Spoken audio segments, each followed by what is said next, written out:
of getting a bill passed once Congress returns for their lame duck session. When 49 million people in America, 1 in 4 children are at risk of hunger, and the number living in poverty is the highest it's ever been since 1960. This is simply wrong. It's outrageous. It's unconscionable.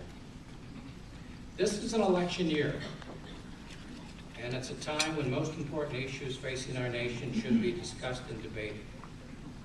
And we've got to do a better job of educating our elected officials, our candidates. We know from our polls, the Alliance Stand Under, we do polling. Our polls show that the American people are way ahead of candidates. They favor this issue of hunger. They really do. Way ahead. 1 in 2 voters say the recession has made them more supportive of programs to help hungry and poor people. And almost 4 in 5 say a candidate's support for anti-hunger programs will be important when they decide how to vote on November the 2nd. I'm not just talking about informing elected officials. I think it also starts with our families and our friends and our neighbors and our colleagues. You know, for example, I'm amazed how widespread misperceptions are about U.S. foreign assistance. 4 in 10 Americans believe that foreign aid is one of the 2 biggest line items in the federal budget, when in fact, spending has never exceeded 0.05%. Never. I had an opponent once when I was running for Congress who debated me. She was a colonel in the Air Force, just retired. We got into this question. Somebody asked this question about how much we spend on foreign aid for development assistance. And she said, well, it's around 28% of our foreign budget goes for development assistance. I couldn't believe it. This was a colonel in our Air Force, when it's actually less than 0.5% of 1%.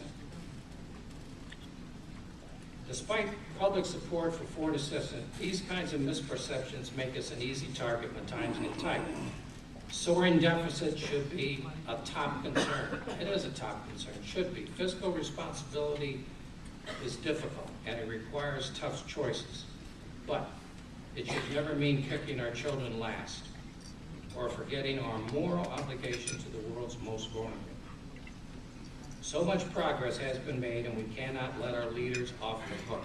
Over the next week, we can all take action by asking questions at campaign events, debates, writing letters, asking campaign staff to clarify candidates' positions. Go see your representative or your mayor, your state senators, your congressman. And when the campaign is over, get to know your congressmen and senators. Don't be afraid. You know more than they do about this issue. Get to know them. Go in and ask them. Put them on the spot in a nice way. But they should know how you feel about this issue. Your congressmen and senators, they're good people, but they're busy people.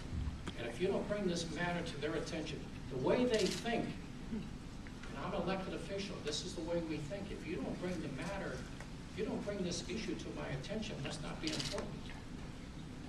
Therefore, I can work on something else. That's the way most elected officials people think, because they're busy. So we've got to bring it to their attention. As director of the Alliance to End Hunger, I work with a whole range of our members that are working on development projects around the world, hunger relief in the U.S., and advocacy efforts on Capitol Hill. Alliance members like Land O'Lakes and the National Farmers Union have been contributing to our mission of building the public and political will in many ways. They've donated dollars, but also by working with hunger advocates to make sure members of Congress know farmers and businesses care about these issues.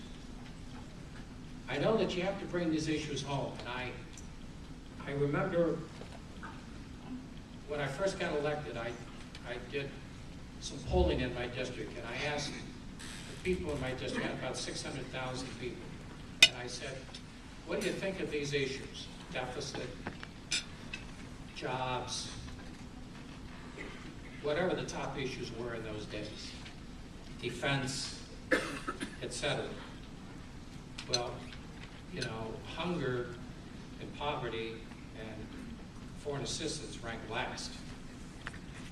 And then we brought these issues home. We started all kinds of programs, pick up of food. We started gleaning programs. We started food bank programs. We started the kind of programs that you do in this room. And we were able to change, we got people involved, and we changed things around. When I left office, I did a poll before I left. And I said, now, rank these issues. And hunger and development assistance ranked 2 and 3. You can bring this issue home. You can make it important. And you can change things. We're starting something at the Alliance to End Hunger. We're something that's new that I did in my old district when I was a congressman. We're starting what we call hunger-free communities. And what we're doing is we're reconnecting with congressmen and senators that go back to their district, reconnecting them to the people in their district that are actually feeding people, to their farmers, and to their co-ops, and to their food banks and soup kitchens and faith-based organizations. And we're saying, wouldn't it be unique and interesting if in your county and your city you could say that nobody is ever going to go hungry again in my county or in my city? What if you could say that?